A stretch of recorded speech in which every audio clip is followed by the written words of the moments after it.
Eu acho que deve ter algum buraco ali e as pessoas botaram ali pra poder chamar a atenção, não sei. Vou lá olhar. Vai lá olhar, cara. A gente toma conta pra você, de você. Qualquer coisa a gente corre. Mas tem ali uma mesinha de cabeceira, inclusive.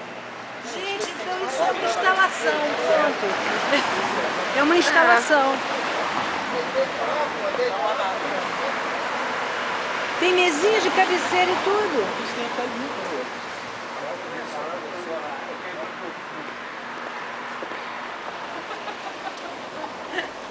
Crônica de uma morte anunciada. Ai, que medo!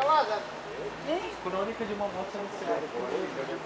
Que barato. Não, isso é uma instalação. Isso é alguma brincadeira de alguém. Algum protesto. Protesto das pessoas que dormem aqui. Moradores de nessa rua. calçada. Hoje não tem ninguém. Normalmente tem alguém dormindo aqui. Se não for protesto, a gente cria uma história. Amanhã entra no blog e eu vou inventar uma história dessa cama aqui.